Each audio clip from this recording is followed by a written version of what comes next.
maybe John Carmack applied for the position and, well, now you've got no chance. I've interviewed quite a few developers and failed to get quite a few jobs that I actually applied for. So today I want to share with you the top 10 reasons that I've both rejected people and that I've been rejected, or the top 10 reasons that maybe you didn't get the development job.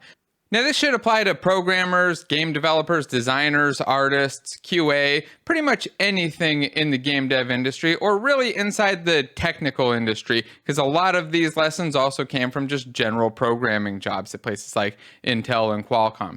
But we'll also talk about some of the crazy mistakes that only game devs make, which are kind of interesting. So if that sounds good to you, please hit the thumbs up button, subscribe, and if you have some thoughts on this, please drop a comment down below as well. If you can think of other things that I missed, or if any of these just really stand out to you, let me know. But before we get on with the video, I have some really exciting news. In just a few days, Thomas Brush and I will be launching the Ultimate Game Dev course, which will be even bigger this year. We've added even more courses, 5 amazing assets, and this year we're backed by Unity and Serenix, which means that in addition to getting all of the courses, you'll also get a 3-month Unity Pro license and a 1-year Odin Inspector Enterprise license. The Ultimate Game Dev course includes over 160 hours of content and will take you all the way from beginner through advanced to launching and releasing your own games. No previous skills are needed, and in my courses, I'll teach you everything that you need to know to become a professional game developer. I'll teach you how to write clean and scalable code, all while building a variety of game types like 2D, 3D, RPGs, top-down, first and third-person shooters. Thomas's courses will teach you everything about how to make 2D and 3D art. You'll learn how to model in Blender, how to make game art in Photoshop, and how to really make your game pop and stand out. You'll also learn how to launch, market, and secure funding for your game, as well as how to get it trending on Steam. We've had to limit this offer to just 150 seats, and the offer will only run for up to 1 month. We'll be having an early bird offer for the first 24 hours where you'll be able to get an awesome early bird Ultimate Game Dev hoodie included for free. So go check it out, sign up, and get notified when this goes live so that you don't miss the early bird offer on this huge course.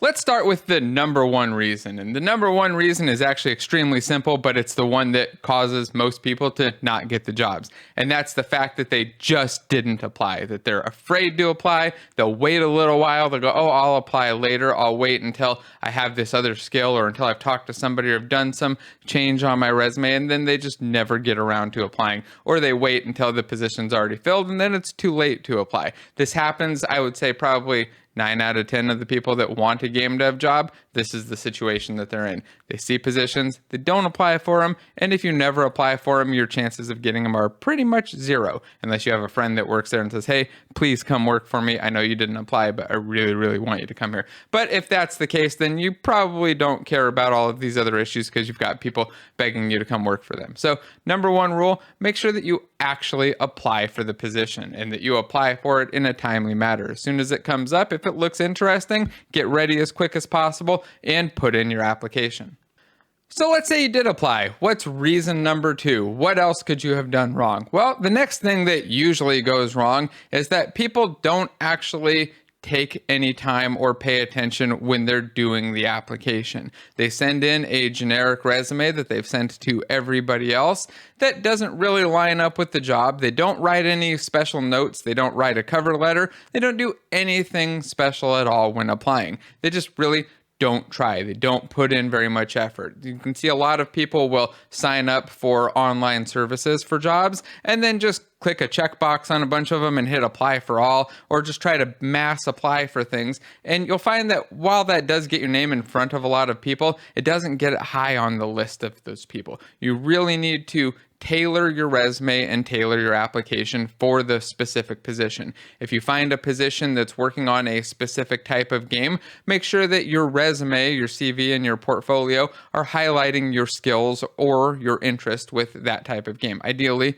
both skills and interest there. And we'll talk a little bit about those in a little while. They're kind of lower down on the list. But main thing you want to do is when you're applying, make sure that you're actually putting forward your best foot. So I guess putting your best foot forward here. That's the right way to say it. But what you want to be doing is showing them that you have the skills that they need, not just that you have some random skills. If you're applying for a virtual reality job and your resume is showing that you've done all console stuff, well, it's not going to be the most useful. You probably want to put whatever VR related stuff you have up near the top of the list, and vice versa. If you're applying for a console job and you have a lot of VR stuff focused and none of your console related stuff, then it's not going to be nearly as enticing or exciting. So what I usually recommend here is that you first take a look at the skills that they're looking for. If they're looking for Unity skills, or they're looking for 2D skills or 3D skills, whatever they are, make sure that you just reorder and reorganize your resume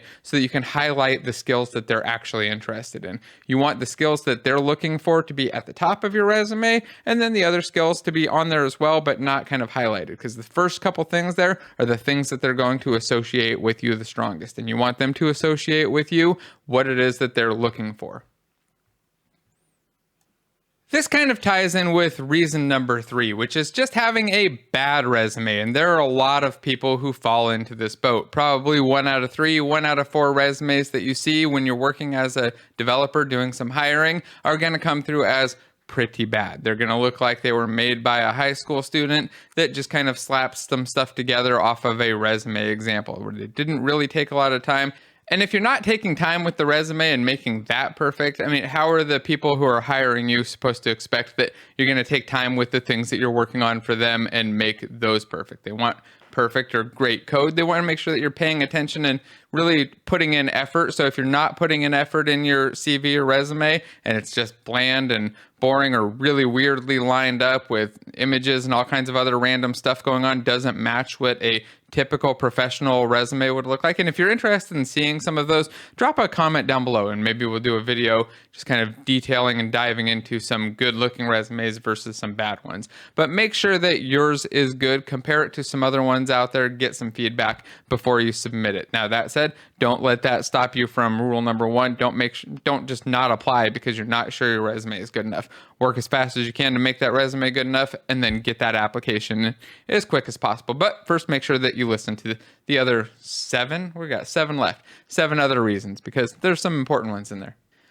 Now, reason number 4 you would think is kind of common sense, but I've seen that it's maybe not so much, or at least not so much anymore. And this is people putting out bad stuff on social media, social posts, just public posts in general, whether it's forums, Facebook, Twitter, whatever it is that you use.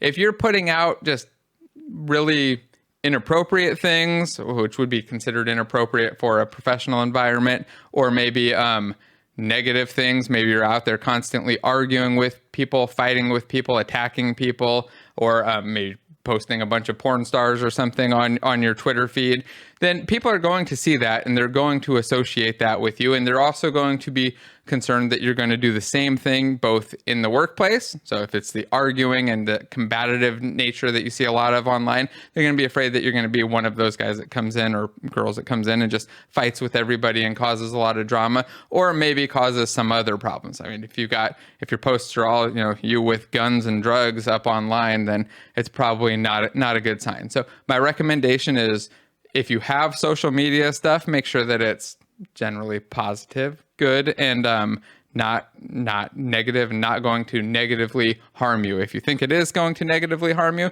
maybe start rethinking that, adjust it, delete it, whatever it is, because it will have a big impact. People will look you up, people will Google you, they will find this stuff, and if it looks really bad, if it looks like it's problematic for the company or something, or that just gives off the wrong impression that's not really who you are, then you should probably fix it. Or you should definitely fix it. It will cause problems, and I have seen people not get hired because of social posts that they put out there before. And I mean, to be honest though, the social posts were probably a good indicator of why they didn't get, or why they shouldn't have been hired. So probably worked out, but little hack, don't do those bad social posts. That's my number 4 tip, I guess. All right. Reason number 5, and this is probably the one that people think about most often, and it's just the lack of skill or the inability to do the job. If they don't think that you can do the job because you're not trained yet or you haven't learned those specific skills that they need, whether it's managing a project or building something from scratch, or maybe it's just some clean coding or architectural principles or some very basic fundamentals. It could also just be a different language that you don't know. Whatever it is, if you're lacking the skills, it will definitely cause problems. So how do you address that if you don't have the skills for the specific job? Well, number one, first thing is to find out what the actual skills are, because a lot of the time people just misjudge, misunderstand what it is that they need to know and focus directly on the wrong thing or focus entirely on the wrong thing. So step number one, dig into the actual job description. Find out what it is that the job is doing. And if it's on a project that's already out there in the public, look into how the game is built. If it's a game, that is. If it's an application, of course, look into how that's built. Make sure that you understand what they're using, what technologies they're using. And if you can find any public posts about it and how they built it, make sure that you dig into that as well so that you have a better understanding of how they built things and what types of skills or technologies they might have used. If they're using Unity, make sure that you understand Unity and know that. If it's Unreal, then you understand Unreal. If it's TypeScript, then make sure that you understand and know TypeScript and that you've got the skills to be able to succeed in the job. And if you find yourself applying for a position where you kind of lack those skills, then make sure that you're working very actively and heavily on those skills when you're applying. If you go in there and say, look, I'm not the best with Unreal. I'm, really experienced in Unity, but I really want this Unreal position. So I've been focusing and just burning 20, 40 hours a week, whatever it is, trying to get better at Unreal. And I'm getting through here. And I think I'll be caught up and ready to go in like a month or so. Maybe don't give them a deadline or timeline for that, but let them know that you're very interested and that you're actively working on the skills that you need for that position if you're missing them. Otherwise, make sure that you focus on those and make sure that you highlight those again in your resume like we talked about earlier.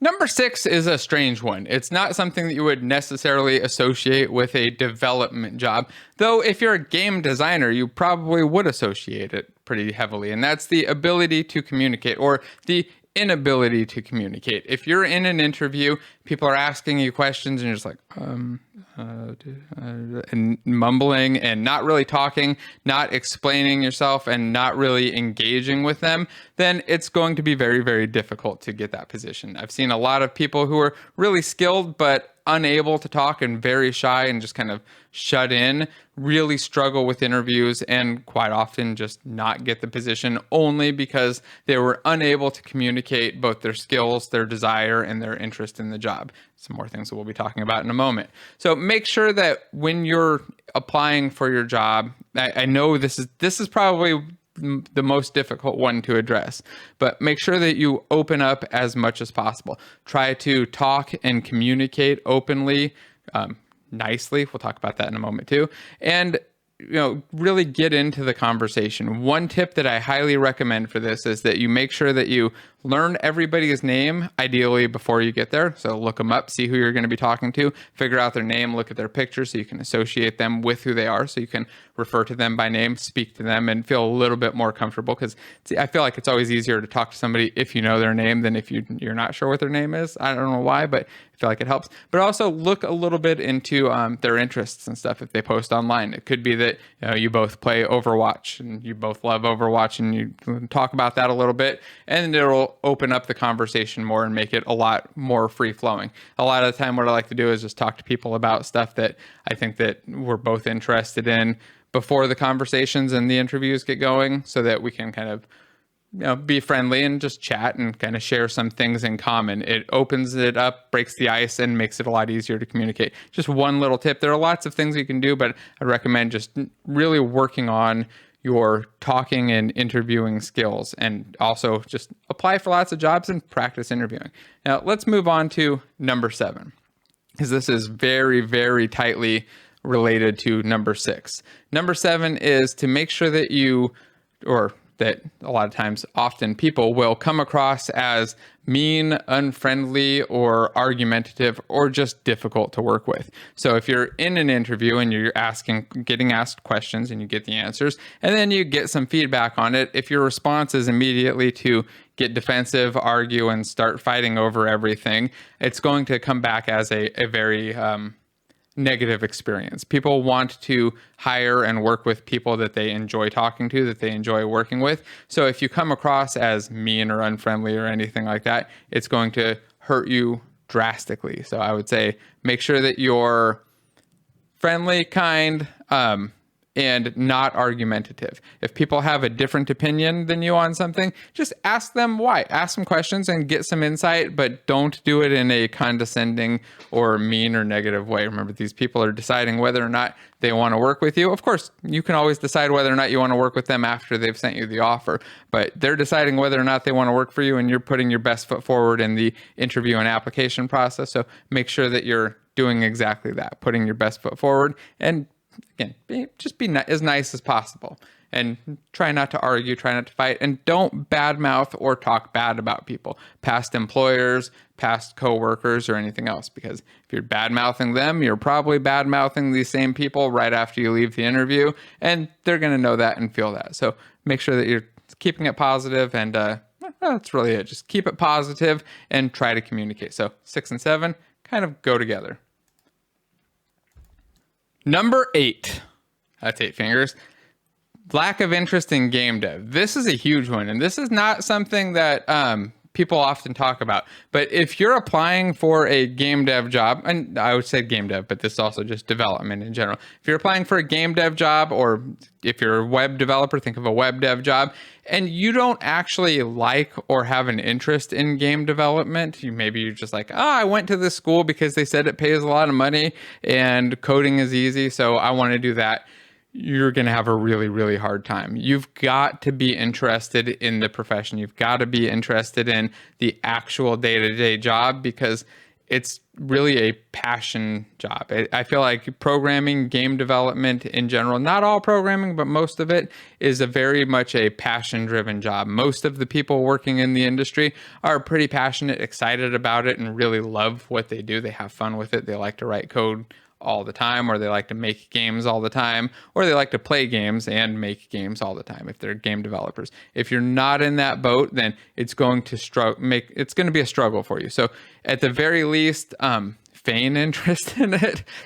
I would say that it's better to actually have interest, but showing interest can come as simple as like working on games in your spare time, having some projects or things that you're kind of looking into, exploring or experimenting with, or just researching these things outside of work. Maybe you're, if all of your programming, all of your development is only professional and only in school and only driven by other people, it's going to be really hard. You want to make sure that you're doing some self-driven stuff in the field, and that you're able to talk about that and able to communicate that with, reason, action. What was that, number 6? So make sure that you're interested and that you're able to communicate that interest in the actual game development career, the job, and the things that you'd be doing day to day. Now, if you think that sounds stupid, just remember that you're going to be applying against a bunch of other people who are in that boat, who are I really love game development, I want to work on this stuff all the time, and they're going to have a foot up on you pretty much every time. So you've really got to, even if it's not, I guess if you don't really like game development, you don't really love game dev stuff, you're probably not watching this video. So I probably don't need to keep going on about it. So let's go on to number 9, lack of interest in the actual company that you're applying for. So if you're applying for a company that's working on a specific game, you damn well should have played that game. You should understand that game, know the ins and outs of it, and what the game's about, how the systems work, what it was built in, and how long that company has been around, kind of the core of the game and the company. And this is the case for just about anywhere. The more you know about the place you're applying for, the better off you're going to be when you go in there. You're able to talk more about what it is that you can bring to them, because you have a better understanding of what it is that they're doing, what maybe initiatives they're working on, what new projects they're doing, what things that they've done in the past maybe that failed or didn't work right. And you're not always going to be able to get a lot of this information, but with game development, it's mostly publicly available, and most of it is kind of accessible. Games are one of the few things where you don't have to have some special enterprise account, go drop $100,000 to sign up for their service. You just go buy the game and play it and try it out. If it's a game that's not already out, then look at some of their past games. Look at some of the past things that studio or the people that have worked there have built before, and make sure that you understand that. The more that you understand the company, the people that are working there, and know about the people that are hiring you, the better your chances are of getting that position. And the last reason should make you feel a little bit better, and that's something that is really out of your control. It's always possible that they've already just found somebody better. This is going to happen pretty much any position you apply for. There's always a possibility that somebody better than you is going to apply, somebody who has more experience, has more skills, maybe is able to communicate a little bit better. Maybe John Carmack applied for the position and, well, now you've got no chance. So don't worry if you don't get every position. My recommendation is to go out there, start applying, and apply often. Apply for positions all the time, even if you're not 100% sure that you qualify for them. Maybe you only feel like you qualify 50%. Apply for it, get the experience out there, and you never know. Sometimes those positions that you didn't think you were necessarily going to get or take end up being the perfect one for you. So get out there, put your foot out there, I guess, put your foot forward. I feel like I'm saying that a lot this video, but at very least, don't skip rule number 1 where you just